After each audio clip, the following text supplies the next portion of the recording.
continuing series on the difference between traditional vacuums and the Sirena, we're going to show you what a traditional vacuum consists of today. So we have a typical vacuum cleaner here. This is what we would call a bagless system, probably one of the most popular on the market today.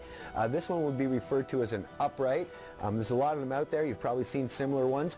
And we're going to show you what the difference is. Now the bagless system quite simply means that there is no bag within the system to trap the dirt. What they're going to use in this case is this clear plastic container. And you can see it looks like it's catching some dirt because there's definitely dirt in there.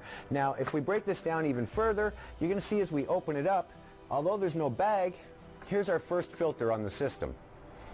Now we can remove this filter and have a look. You can see it's got a sub-filter. You can see from the dirt on it, it's actually bringing in dust. I don't think it's very effectively trapping dirt though. Here's our inner filter, and apparently this one has not been changed in a long time, and you can see the dirt inside the cavern. Now each one of these filters, as they clog, reduce your cleaning efficiency. So all this dirt that you're seeing in this system is actually making the system inefficient. Water never has that problem. So we're going to put the two of these back. Now you can clean all these filters out and think that you're back to 100% cleaning efficiency, but in fact you're not, because most systems, just like this one, are going to have another set of filters, usually designed to protect the motor or the exhaust. So when we open this one up, we can see there is in fact another filter, which they call a HEPA filter here.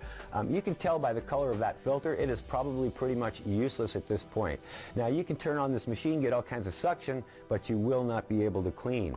Now I don't know if we can get it on the camera, but if you have a look even closer, you can see the majority of the dirt is sitting underneath this filter. So somehow it's found a way to get around the filter, and it's actually going into the motor cavity. You can probably see the dirt falling down there. So we've got two filters, two HEPA filters slowing down our progress. We have this plastic filter here. You can see the dirt that's being trapped in there, and then we're pulling the dirt through the motor. Now obviously if these two filters are not catching all of the dirt, it's going through your motor, and guess where it ends up? Back into the air that you breathe. So really these systems are designed to be efficient dust throwers. You pick it up from the ground, you throw it back up into the air, and it just keeps you going back and back and back through that cycle. Now if you wanted to clean like the Sirena, you would have to physically change every one of these filters every single time you want it to clean. You would have to wash the entire system out, and then you could come close to the cleaning ability of the Sirena, but you still would not get there, because as soon as you start to clean, the filters begin to clog again. Sirena, put water in your basin. Water doesn't clog like filters. When you're done, pour the water out, put fresh water in, and you're good to go again. It's really that simple, and that's why water and our Sirena system is better than the traditional vacuums you see on the market today.